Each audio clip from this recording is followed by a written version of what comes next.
How's it going, guys? I'm excited to have a new friend here, Ramon. He's only in his 20s, already has two businesses here in Cebu City. Come along and let's hear his story. Subscribe now. So Ramon, great to have you here. Thank you for making some time today. Thank you, sir. Thank you for also having me. It's my pleasure. Great. So please, if you could just introduce yourself to people, what you do, the name of your businesses. My name is Ramon. I'm actually 29 years old. I'm a neophyte businessman, I would say. I've been in the business for like nearly 5 years now.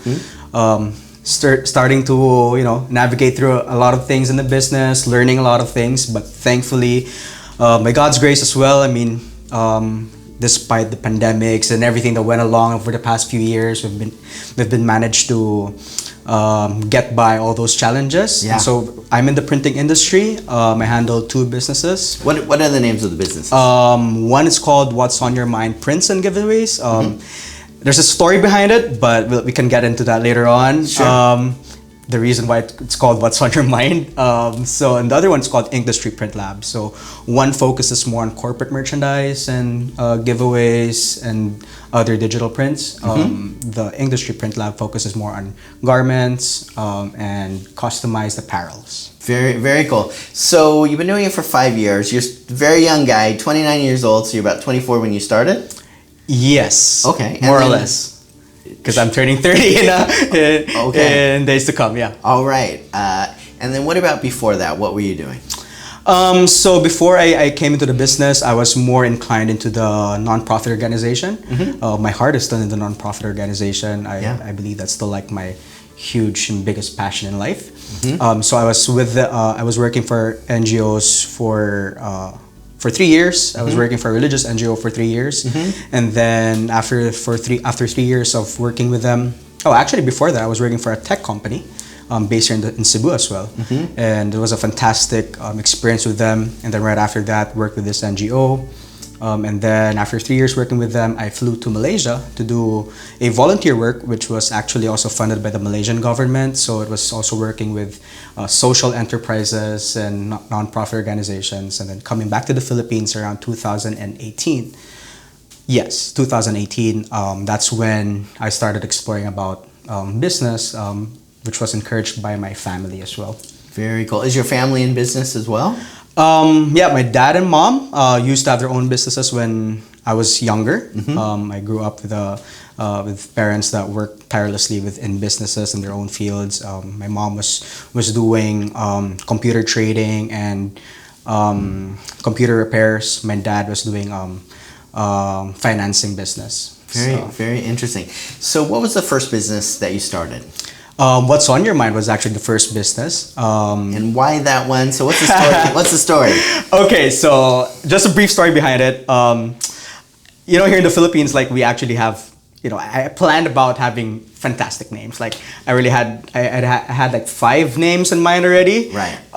Because I was excited, like, hey, I'm gonna start a business, and I was excited about it. And I had listed out all these names, and apparently when I was about to register already in DTI, there were no available names with it. So I'm like, okay, so what am I gonna name the business that I plan to start? And so when I was there and pretty excited about it, and the lady that was assisting me was using Facebook, and the status that says "What's on your mind?" Yes.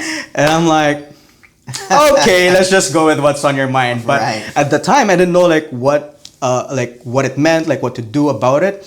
But then over the months, of course, I kind of felt like going back, like it's not the best name, it's not the fanciest name out there, and it doesn't even have a recall. Like a lot of my it's kind of catchy. Oh, really? Okay, Yeah. thank you. Yeah. Like a lot of my clients would always ask me, like, how do you pronounce your business name? Is it like WOM? They even mix it up like YOYM. I'm like, oh my goodness, this is just embarrassing. But over the months and years of being in the business with that name, I've kind of realized already that it had a purpose in a sense, because a lot of the things that we do is corporate merchandise, and so we wanted to, I would say, reinvent the idea of having corporate merchandise here in Cebu. Sure. Because a lot of the corporate giveaways and merchandise in Cebu, at least, is they're offering like the common products, like common items, and we wanted to go outside of it and we wanted to offer other products that I would think help our clients promote their brand visibility, Sure. as far as advertising is concerned, as far as marketing is concerned for them.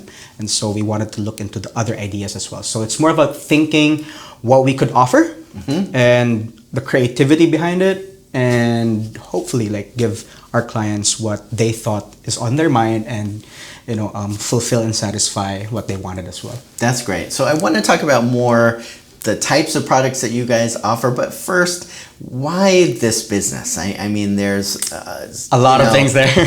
a thousand different ideas you could have had for a business. What drew you to this particular business idea? Okay, so flashback to 2018 when I came back to the Philippines. It took me a month or two to actually think about like, should I really be in the business? Because like what I said, my parents were in their business fields way back when I was in high school and elementary growing years, and I said to myself, I don't want to be in the business, right? Right. But I guess everything comes full circle, and God has His ways probably in putting things in order and together in life. And so being in business and of all the ideas, it was actually my uncle who I would say encouraged me to start it up, because it was his business back then. He had a similar type of He had a similar type of business years back. He offered it to my mother when I was in college, but at the time my mother was also busy with another business and she couldn't handle a lot of it. And so when we talked about it with my uncle, and he said like, try this. And so I said to myself, yeah, we'll try to figure things out. And so he had a few machines to start with, just small ones, simple ones, just to begin with. Sure. And so that's when it came to be like, okay, let's try to get into the printing industry. And I kind of have a background as well in, I would say, in the marketing side of it, because I graduated as mass communications, and so we discussed a lot of branding, a lot of marketing, advertising in our course. And so it's just trying to explore things along the way. Yeah. And so that's how I ended up in the industry. Very, very good. So you started off with what you have, because those equipment are expensive, right? Even if they're small, some businesses cost a lot more than others to start. And I imagine, depending on the machines, this one would be more expensive. So tell us a bit more then, what type of products did you start off, with, and has that expanded over time? So I remember our first few clients, because I was figuring things out, like what kind of products will we be selling. I mean, there's a lot in there, and in fact, like I had a challenge of like trying to focus which actually is our flagship product, but eventually realized, because I enrolled in this like seminar with DTI about business and entrepreneurship as well. And just for those that might not be aware of DTI, it's Department of Trade and Industry. Yes. Yeah. And there's a lot of free seminars actually of entrepreneurship that they offer. So if those viewers out there, like, you could actually check them out on Facebook and all that. So I enrolled in this seminar, and we had mentors, and they said, you don't have to. One of the mentors actually encouraged me, like, hey, if your business has a lot of products and that's what their clients are looking for, then continue with it. And so we initially started off with my first two clients as invitation cards for their wedding, who happens to be a good friend of mine. And the other one was keychains, really small keychains. And honestly, like, they didn't really give like profit at the time, like when I started, but it started with that. And then over time, when we had like a first big break, when there was a client that asked us to print out shirts, and then corporate merchandise, school merchandise. That's when we started exploring the other products already, where we included journals, we included ball pens, we included bags, instead of the acrylic keychains, like metal keychains. And then over time we explored on printing on vacuum flasks, glass bottles, planners, and all other things that come into mind. Like, we even did one for laptop stands, unique ones. Some other unique corporate giveaways we did is the air purifier, the one we did for the during the COVID. Right. yeah, so we explored on that as well. So thankfully, that came along the way.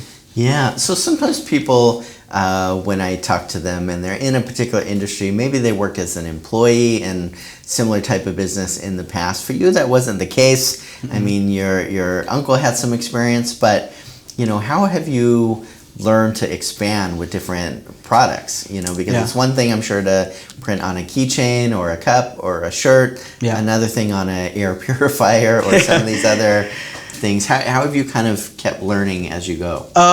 So the way I thought about it along the way was I asked from our clients, like, what do you need, or what are you looking for? Because a lot of the things that we provide for our clients, though they're products, common products, some of them are like used ones already, like sure. they would know about it. It's out in the market. They're not the ones that they're looking for, because they're common and they want something unique. They want something that's out of the box, something more creative, something more premium, or something more that they could proudly give to either their suppliers or their clients, and even their employees. And so I asked them, like, what are you looking for? And so they usually give the list, like, okay, do you have this, and that? And so confidently I just tell them, okay, we'll look for them. I guess that's also one of the things that that help us navigate through the seasons of getting new clients and providing products, is because asking them of what they need more than us pushing of what we want. Yeah. And it's important to listen to our clients' needs, and if they give us and they ask us what if the list. I mean, they give us the list, and so we listen to them, and we'll tell them, like, okay, we have these. We will look it for you, and then we will print on them. So that's great. I think that's what happened along the way. That's great. So you started that business about 5 years ago? Yeah, we're turning 5 in a month. Okay, happy almost birthday for you and your business. Thank you. Yes. So what about the second business? What's that called? How is that different?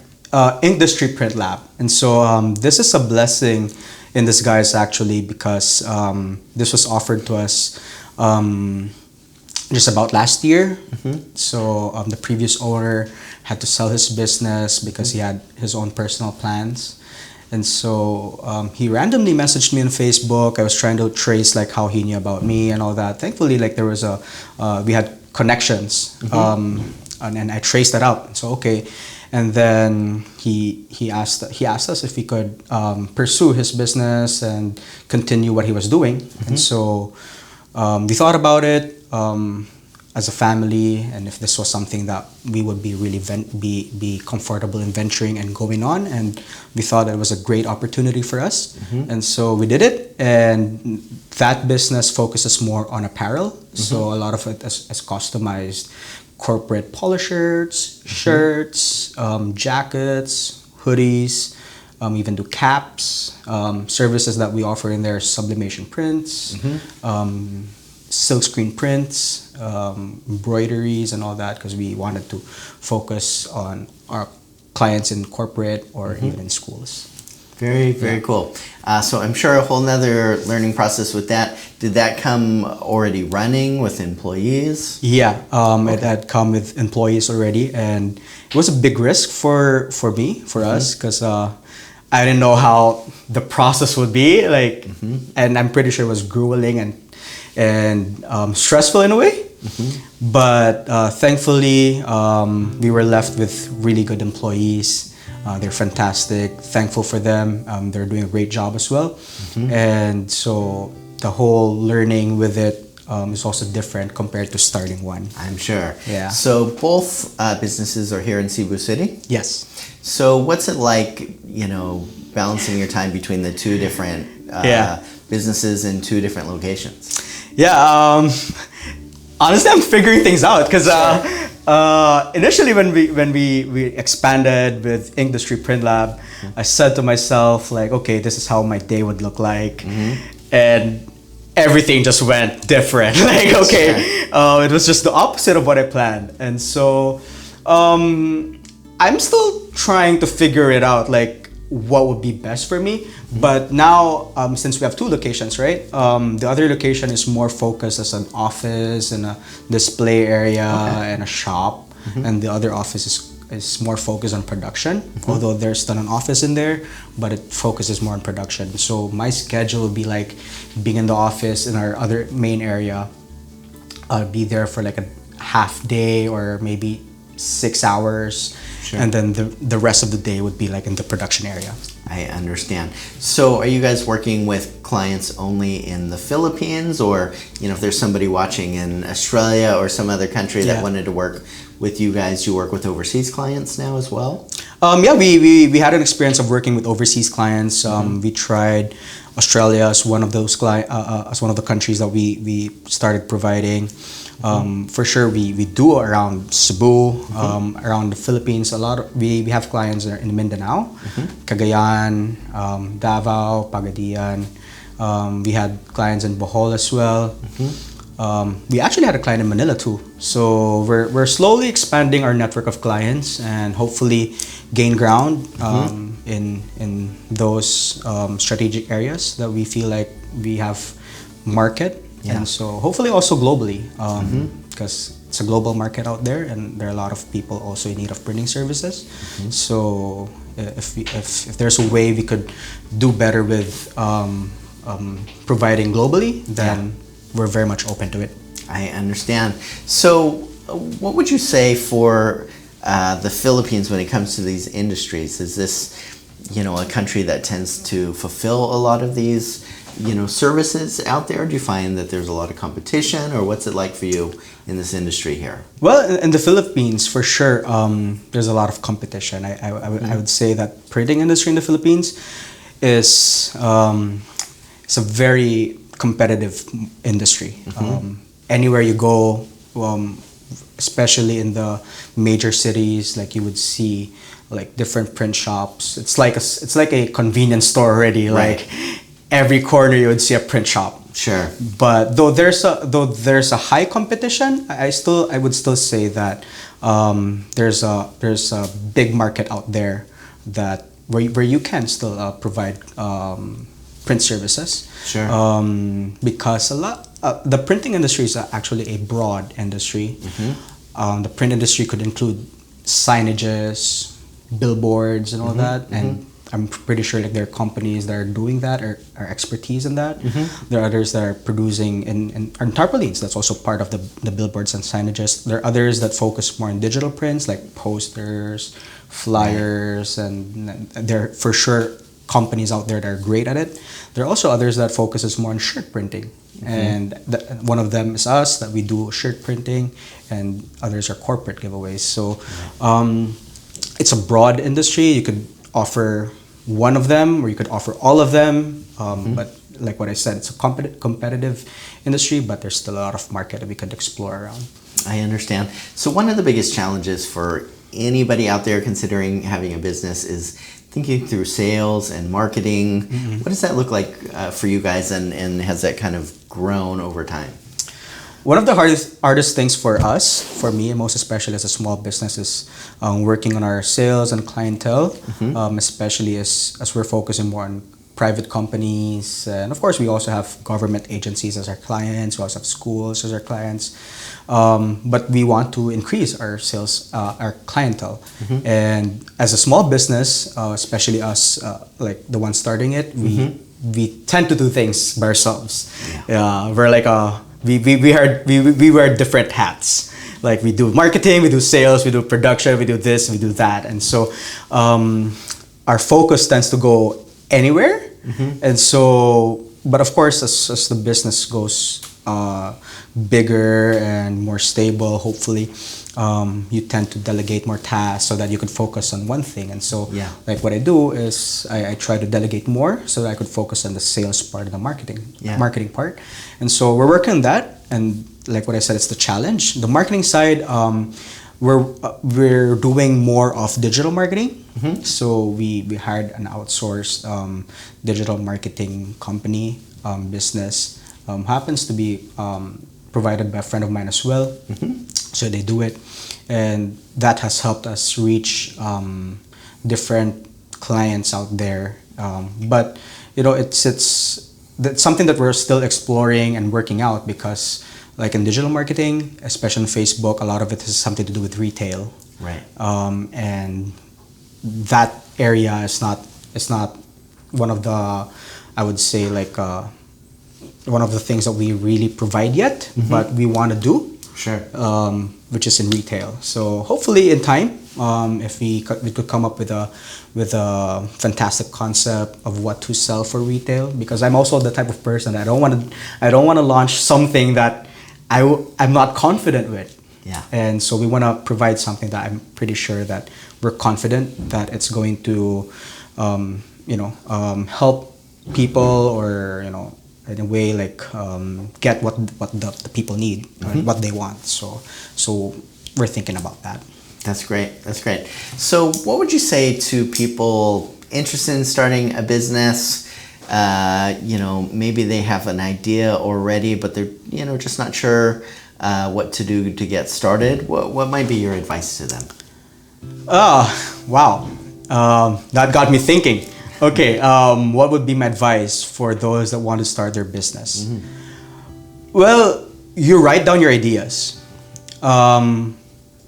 Years back, and I feel like I need to do it even more now, but years back, I would remember getting up early, like 2 a.m., 3 a.m. randomly, and I just had an idea in my mind.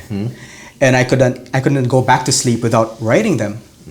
So I just had to write it down, and I would think about it. I would pray about it. I would just get into it. Yeah. I would get into it to hopefully maybe in years to come apply it and do something about it. But yeah, write your ideas down so that you won't forget about it. I remember having like a coffee shop. I remember having like a laundry business and car wash business, just anything that I thought of. And one of them was also like a tech business, like all those things that I had in mind, but I just didn't know what to do, where to start. But I think that's one of the things that we need to do, or anyone that wants to start their business, is like just write down your ideas, because you would never know when they would come useful. Absolutely. And so write them down. And a lot of the things that people ask, like what's next, or like what do you do about it? A lot of them would even think of would say like, I don't have a business capital, or I don't know where to get money from. It's indeed, that's a valid a fear, and it's a fear for us, for anyone starting a business, and it's valid. But if you're really sure about it, don't be afraid to take calculated risks. And I say calculated because you can't always throw everything there, like all your savings and all that. And for me, I'm just really thankful that I started off with the help of family, and that's what also helped me start. But expanding, I had to also think through, like, okay, where do we get funding for this, or where do you get resources for this? So, but don't be afraid to take risks. Just make sure that they're calculated and they're using it for the good, and it will somehow come. There will be a return out of it as well. So write down your ideas, take calculated risks, and what else? Just the others, like they say, like, being in the business, you get more free time. free time to work more. Exactly. I see that look. And so there really isn't a lot of free time, like, being in the business, especially if you're new. There's a lot of free time to do more work. But I would also say, like, plan your time, like, especially like for me, I value a lot of my time with my family, and a lot of it has, if I needed to work, like, finish my work and try to make sure, like, when I get back home, I spend as much as I could with my family, or usually on weekends, like, I take, like, the Saturday nights just with friends, have coffee with them, and just exchange ideas. And so prioritize what needs to prioritize, and plan what needs to be planned, so that you don't really go off track. But I think those are the three things that come into my mind, at least for now, like what to share to others that want to start their own businesses. That's great. Really good advice. I know it's going to help a lot of people thinking of it out there. And really want to thank you for taking time to talk to us. I'm going to make sure and leave the links below in the description so people can check out your businesses and reach out to you if they need any help with some of the stuff that you guys offer. So Ramon, really been a pleasure having you here. Been a pleasure meeting you. Such a pleasure to us as well. I'm always inspired to meet local business people here as well. So great to hear your story. I'm inspired as well to actually listen and hopefully spend more time with you, sir, just to learn from people, because I literally believe that a lot of life has to do with learning. It's a constant improvement, constant learning, and I would want to sit down more with you, sir, and be able to listen and learn your stories and your experiences as well. Thank you. Being in the business. Thank you so much. No doubt I have so much to learn from you as well. Thank you, sir. Thank you again. Well, guys, I appreciate you taking the time to watch. If you have any needs for the services that Ramon offers, make sure and check out links to his business below. And as always, guys, thank you so much for taking the time to watch, and take care.